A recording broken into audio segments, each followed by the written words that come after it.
What about the beginnings of a relationship? What is 2020? What are the rules and regulations of beginning a dating relationship now? Who's in charge? Who gets who? Who initiates the hey, I like you, let's go out on a date? Or who, what are the rules there? I feel like in 2020 it can go either way because a lot more independent. I mean, a lot more women want their,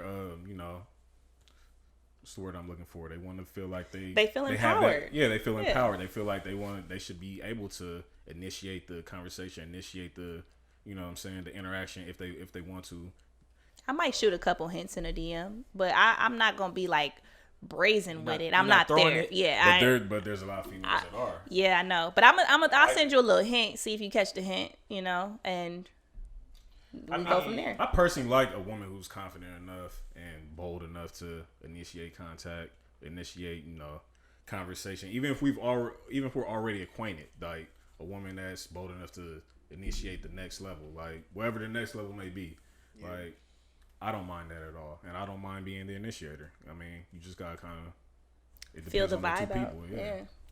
Yeah. I think that the most important thing, I mean, there's just like this line of how vulnerable do you want to be, but you also want to be authentic, like, because people can sniff out when there's an inauthentic feel, I guess. And like, I mean, now there's just so many avenues you can go that I guess are not as formal, because almost now, right, like, calling somebody on the phone is like a big deal. FaceTime is like for sure. huge, right? Yeah. Like if you FaceTime and I answer, like, and not me, but FaceTiming somebody, like, it's a big deal. Mm-hmm. It's almost like a face-to-face actual personal interaction. Yeah, absolutely.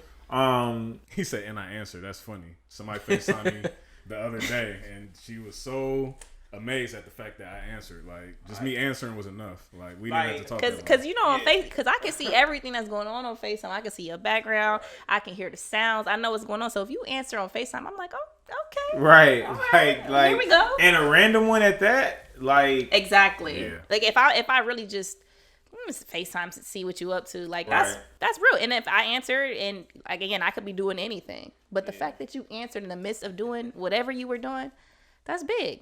Right. That's big.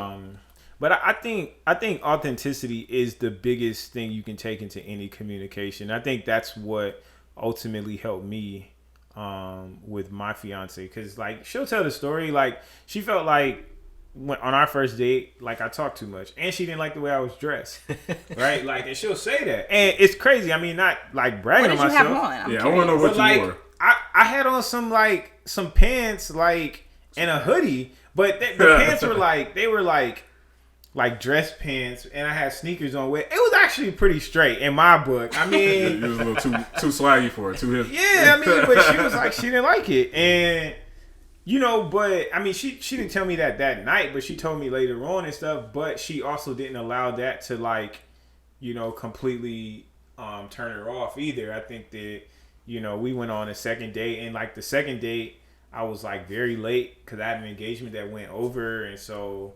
then I got a migraine and got nauseous on the second date. So it was like really could have went bad, but I think we both saw things in each other that were valuable. So we kind of just saw through that sort of superficial first layer stuff and continued to date. And then lo and behold, like we found that we had a deeper connection.